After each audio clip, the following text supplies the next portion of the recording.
Anze nimekaa chini, nikarealize kuna vitu mob, nimelearn about baba.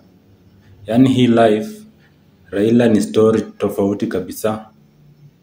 Saa msicheke sana, hii ni deep sana.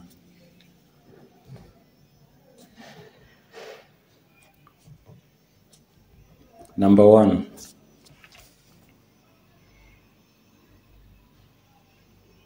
Edwin Sifuna hakupenda tu Raila. Bro alikuwa ni kama anataka kuapply kuwa last born wa Raila Amolo Odinga.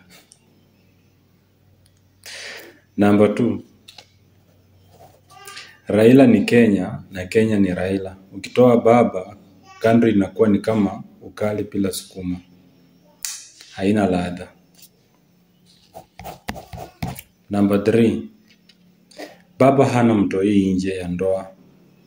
Ingekuwa huku Western, saa hii tungekuwa na Raila Junior FC kila kijiji.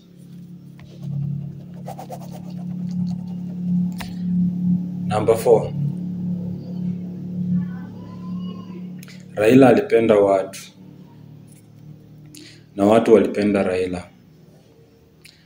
Hata saa hii my enemies wanalilia kimya kimya tu. Number 5. Raila alishinda election mob sana. Ni IEBC tu walikuwa wanafanya maths kama form 2 mocks. Number 6.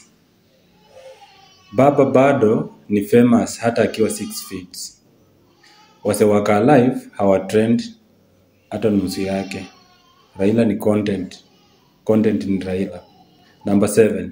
Handshake ya Raila ilikuwa ni kama wifi. Imagine mtu mmoja tu, country yote saa hii ni kala. Number 8. Hata prophet wa Kenya walishindwa kumwamsha Raila. Imagine Yesu wa Tongareni, Prophet Awori, Pastor Ng'ang'a. Saa hii wote ni wamenyamaza. Ni kama maji, kama bundles zenye zime-expire. Number 9. Heaven pia imechanganyikiwa. Malaika wanabishana nani atampokea baba wa kwanza. Baba amependwa. Number 10. Hata wase wa Western pato wako confused.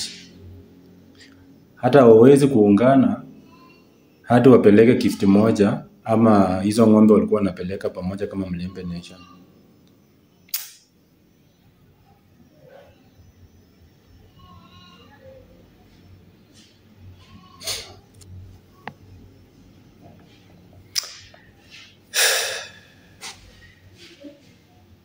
Na imagine hata heaven baba akifika atasema wacha tuongee kwanza. Kenya bila Raila ni kama tea bila sukari. RIP baba.